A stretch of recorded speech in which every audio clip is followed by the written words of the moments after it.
शुरुआत करेंगे और सबसे पहले बात विधान परिषद में हुए हंगामे को लेकर करेंगे। दरअसल बिहार विधान परिषद में आज जमकर हंगामा हुआ है और आरजेडी के सभी विधान परिषद के सदस्य हरे रंग की टी शर्ट में पहुंच गए, जिस पर 65% आरक्षण को लेकर नारे लिखे थे। सीएम नीतीश ने इसे लेकर तंज कसा और कहा कि आरजेडी के लोग तेजस्वी के कहने पर कुछ भी करते हैं। इस दौरान एक बार उनकी राबड़ी देवी से नोकझोंक होते हुए दिखाई दी।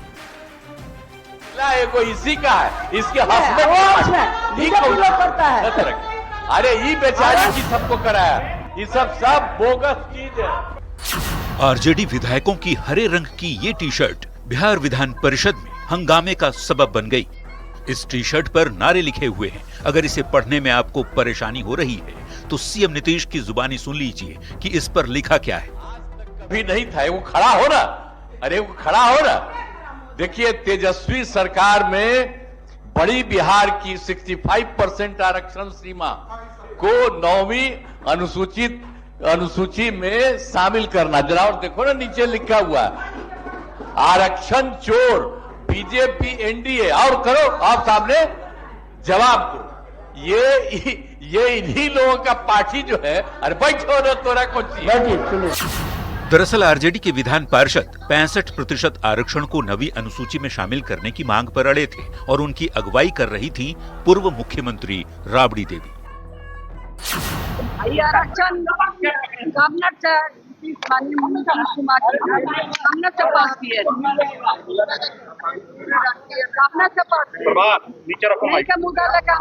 सदन में सभी विधायकों के इस टी शर्ट के पहनने पर सीएम नीतीश कुमार ने नाराजगी जताई और कहा कि तेजस्वी यादव के कहने पर आरजेडी के लोग कुछ भी करते हैं। उन्होंने राबड़ी देवी पर भी तंज कस दिया। अरे ये बेचारी को तो सही नहीं, गमछी लेके अरे जब उन्हें रिजेक्ट हुआ तो बनवा दिया। छोड़िए ना, अपना टाइम में बेचारी का कोई मतलब है, ऐसे ही है। बाकी सबको ऐसे ही क्या क्या करते हैं। दोनों हाउस में कोई पार्टी में देखे हैं इस तरह से। मुख्यमंत्री नीतीश कुमार के बाद डिप्टी सीएम सम्राट चौधरी ने मोर्चा संभाला और बताया कि फिलहाल मामला कोर्ट में है और इस पर अभी सरकार कुछ नहीं कर सकती। न्यूज़ 18 के लिए पटना से संजय कुमार की रिपोर्ट। वहीं आरक्षण के मुद्दे पर सीएम नीतीश और राबड़ी देवी के बीच हुई नोकझोंक के बाद आरजेडी ने जोरदार हमला बोला है। बिहार विधान परिषद में जब इन सवालों को छेड़ा गया, श्रीमती राबड़ी देवी जी सहित सही विपक्षी दल वहां थे, तो नीतीश कुमार जी को मिर्ची लग गई और वो आरक्षण को ही बोगस कह दिया। ये किसका हक मारा जा रहा है भाई? जाति गणना के बाद जो हालात आया खुल करके सामने, क्या आपने उसका दीदार नहीं किया? जाना नहीं कि कितने परिवार गरीबी रेखा से नीचे हैं, कौन लोग हैं जो हाशिए पर हैं, शैक्षणिक आर्थिक सामाजिक स्थितियां क्या है, उन वर्गों को उन्नयन होने का, उन वर्गों को सशक्त होने का अधिकार नहीं है। और वहीं बिहार चुनाव से पहले बीजेपी ने बड़ा अभियान शुरू कर दिया है और इस बार 32 लाख गरीब मुसलमानों को ईद के मौके पर सौगातें मोदी दिया जाएगा ताकि उन्हें ईद मनाने में कोई दिक्कत ना हो। बड़ी खबर आपको दे रहे हैं, मुसलमानों को पीएम मोदी की बड़ी सौगात। बीजेपी ने प्लान तैयार किया है, ये अभियान शुरू किया जा रहा है ईद के मौके पर। बीजेपी के 32,000 पदाधिकारी 32,000 मस्जिदों में संपर्क कर 32 लाख गरीब मुसलमानों को सौगातें मोदी देंगे और एक किट बीजेपी वितरित करेगी जिसमें ईद के मौके पर जिन सामानों का इस्तेमाल किया जाता है वो तमाम चीजें उसमें होंगी। शुभ अवसर पर भारतीय जनता पार्टी के अल्पसंख्यक मोर्चा के द्वारा राष्ट्रीय स्तर पर देश के सभी कोने में जो जरूरतमंद मुसलमान हैं उनके घर में ईद की खुशहाली हो, इसलिए उनके घर में सौगातें मोदी किट देने का निर्णय लिया है। मुस्लिम समाज के लिए मोदी जी की शानदार योजना सौगात ए मोदी, ईद के मौके पर 32 लाख मुस्लिम परिवारों को मोदी जी की ओर से सौगात दिया जाएगा ताकि वो अच्छे से ईद मना सकें। पूरा का पूरा किट 32 लाख लोगों को दिया जाएगा। इसमें भाजपा के 32,000 पदाधिकारी 32,000 मस्जिदों में संपर्क कर मुस्लिम गरीब परिवारों को चिन्हित करेंगे और ईद के मौके पर उनको सौगातें मोदी मिलेगा ताकि उनको ईद मनाने में कहीं कोई दिक्कत नहीं हो। तो एक तरफ बीजेपी ने अभियान चलाया तो दूसरी तरफ रमजान के महीने में प्रधानमंत्री के मुस्लिम समाज के तोहफे पर सियासत गर्म है। एआईएमआईएम ने प्रधानमंत्री के इस पहल का विरोध किया है।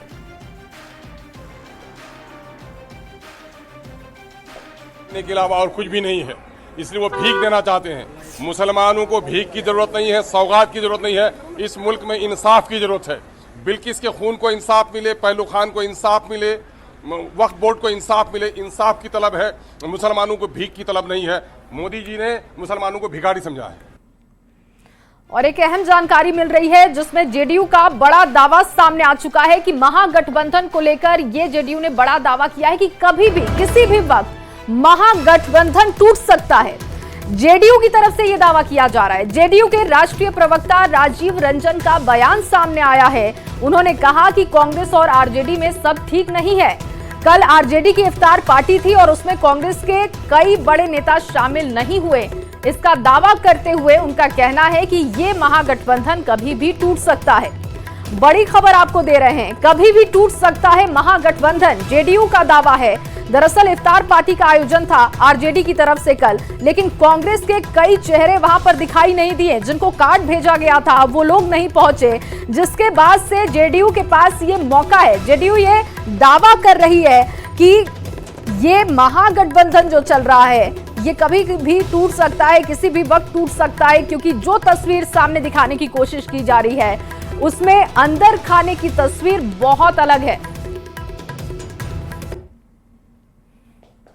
लालू जी और तेजस्वी जी के दावते इफ्तार से कांग्रेस नेताओं का नदारत दिखना इस बात का एक बड़ा सबूत है कि कभी भी बिहार में महागठबंधन दम तोड़ सकता है। और इसका संकेत हाल के दिनों के कई सांगठनिक फैसलों के जरिए कांग्रेस ने दे दी है। कांग्रेस ने मूड भांप लिया है और वो खुद का वजूद बचाने के लिए कभी भी महागठबंधन से अलग होने का फैसला कर सकते हैं। तो राजीव रंजन के दावे पर सियासत गर्मा गई है। एनडीए ने दावे का समर्थन किया तो वहीं आरजेडी ने इसे मुंगेरी लाल का हसीन सपना बता दिया है।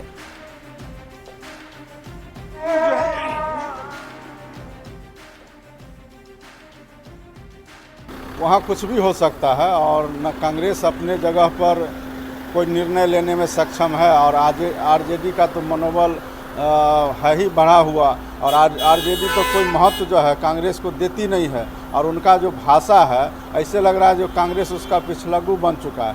ऐसे स्थिति में कब क्या होगा कोई नहीं जानता। महागठबंधन में टूट सकती है, उसका कौन भविष्य महागठबंधन का। महागठबंधन का 225 में फिर से नीतीश और एनडीए की सरकार बनेगी तो जो चाहेंगे जीतने के लिए वो तो आएंगे दल में हमारे। देखिए ये मुंगेरी लाल के हसीन सपने देख रहे हैं। तेजस्वी प्रसाद यादव की जो लोकप्रियता अस्वीकारता नौजवानों, युवाओं, किसानों, मजदूरों में बढ़ी है, बेचैनी है भारतीय जनता पार्टी और जेडीयू के लोगों में। अब इनका कहीं अता पता रहेगा नहीं।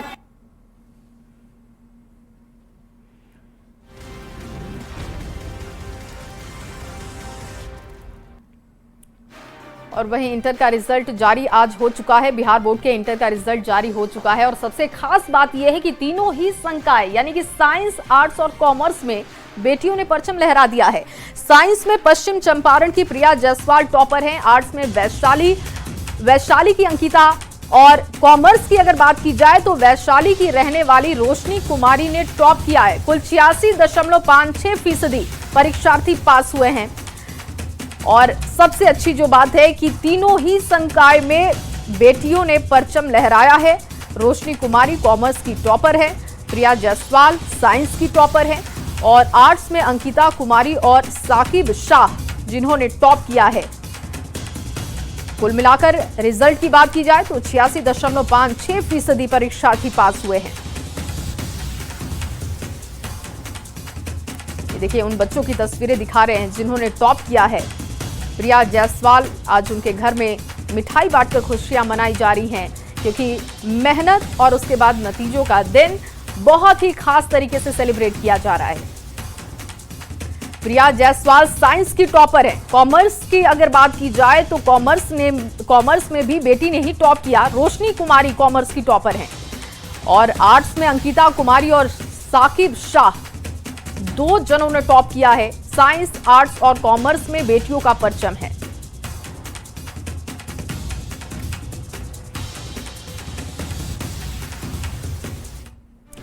और चलिए अब आपको दिल्ली से बड़ी खबर दे दें, जहां बिहार कांग्रेस की अहम बैठक आज होने वाली है। दिल्ली पहुंचे हैं बिहार कांग्रेस के नेता राहुल गांधी और मल्लिकार्जुन खड़गे से मुलाकात होने वाली है। दरअसल इंदिरा भवन में बिहार कांग्रेस की अहम बैठक होगी और विधानसभा चुनाव को लेकर रणनीति पर चर्चा। कांग्रेस के सभी सांसद, विधायक, विधान परिषद के सदस्य शामिल होंगे।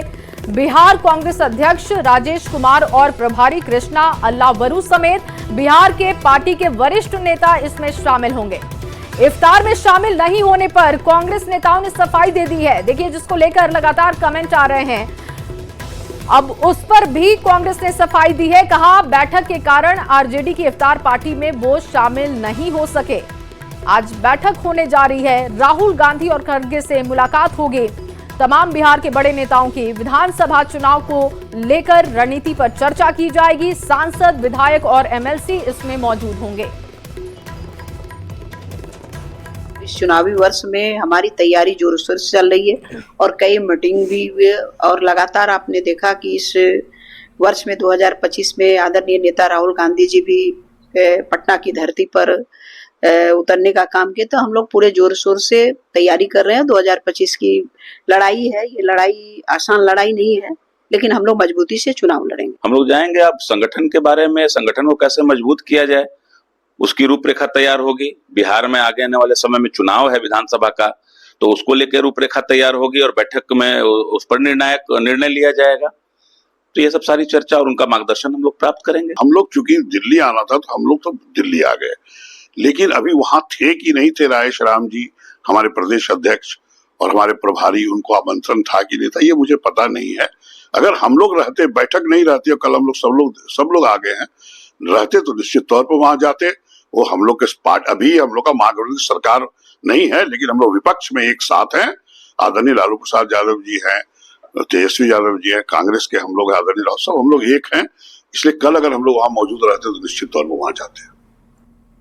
और एक बार फिर से बात कर लेते हैं विधान परिषद में हुए हंगामे की। दरअसल बिहार विधान परिषद में विपक्ष के हंगामे पर सम्राट चौधरी ने बड़ा बयान दे दिया। सम्राट चौधरी ने कहा कि विपक्ष गुंडागर्दी के बदौलत ही सरकार चला रहा है। लालू प्रसाद यादव पर बोलते हुए सम्राट चौधरी ने कहा कि सरकार बदलने का फैसला बिहार की जनता करेगी। लगता है कि अज्ञानी नीतीश सरकार को ये लिखते तेजस्वी सरकार, ये लोग गुंडागर्दी से चाहते हैं कि सरकार बदल दे। ये बदलने वाला नहीं है, ये बिहार की जनता तय करेगी। लालू जी कितना भी आप कहते रहिए, बिहार की जनता जब कहेगी तभी बिहार में सरकार बदलती है। और आपको भी लगभग 5 बार एनडीए ने हराया, आपकी पत्नी को भी हराया और आपके बेटा तेजस्वी को भी 3 बार हरा चुका है। केंद्रीय गृह मंत्री अमित शाह 30 मार्च को बिहार दौरे पर आ रहे हैं और इस दौरान गोपालगंज में अमित शाह विशाल जनसभा को संबोधित भी करने वाले हैं। बीजेपी इसे लेकर तैयारी में जुटी हुई है। बीजेपी अध्यक्ष दिलीप जायसवाल ने कहा कि अमित शाह की जनसभा में सिवान, गोपालगंज, बेतिया और बगहा के कार्यकर्ता पहुंचेंगे।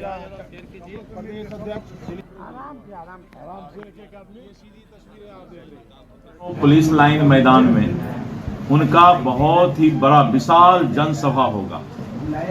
इस जनसभा में सारण, सिवान, गोपालगंज, मोतिहारी, बेतिया और बगहा इतने जिला के कार्यकर्ता उस जनसभा में आएंगे। माननीय अमित शाह जी का लोकसभा के बाद ये पहला आगमन जनसभा के रूप में हो रहा है और इस जनसभा में भारतीय जनता पार्टी के कार्यकर्ताओं में गांव-गांव में बूथ स्तर पर जोश है और ज्यादा से ज्यादा कार्यकर्ता हमारे जो है इस जनसभा में जाएंगे। और बड़ी खबर आपको पटना से दे दे, जहां सुरभि राज हत्याकांड में बड़ा अपडेट है। सुरभि राज का पति भी गिरफ्तार किया गया है और पति सहित 5 लोग गिरफ्तार किए गए हैं।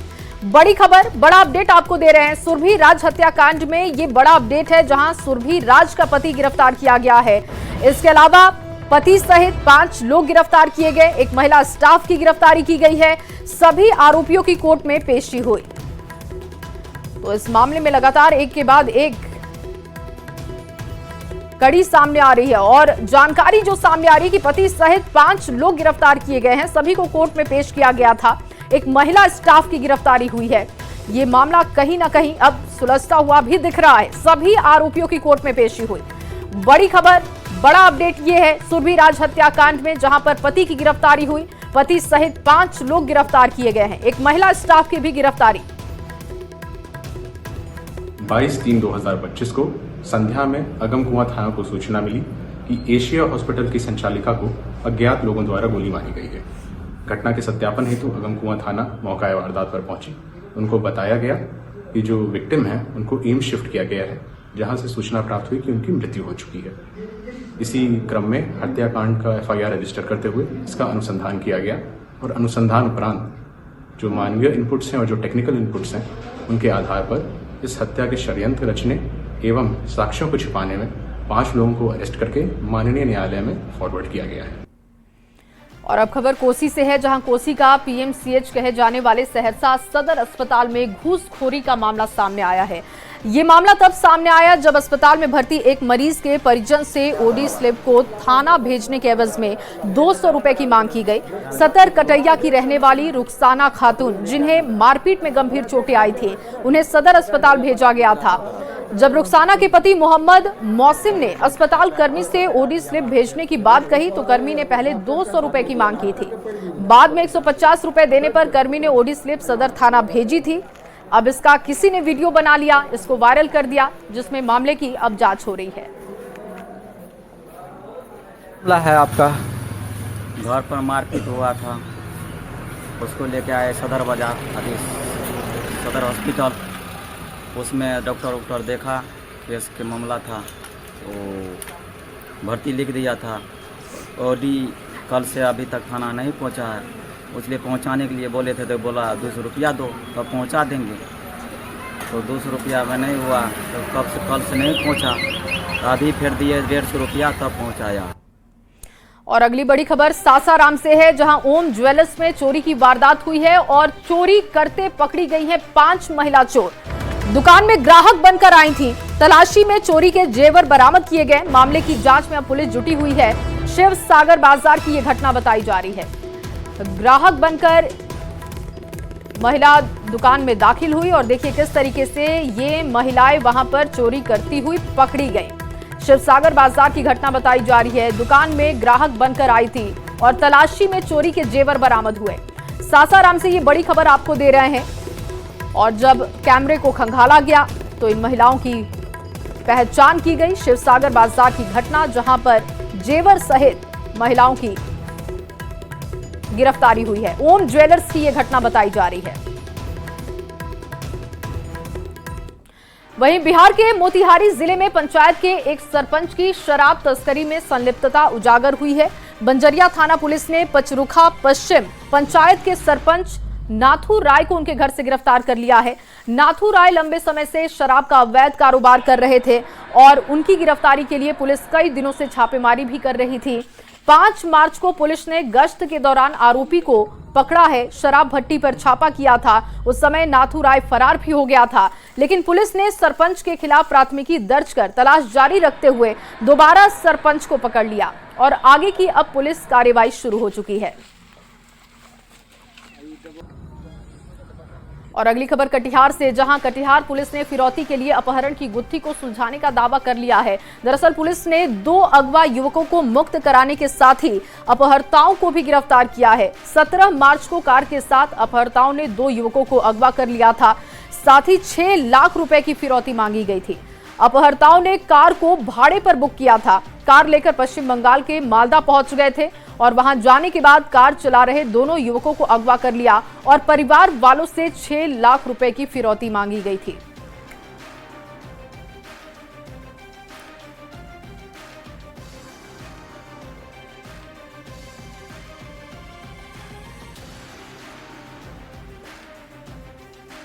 तो इन्हीं तमाम खबरों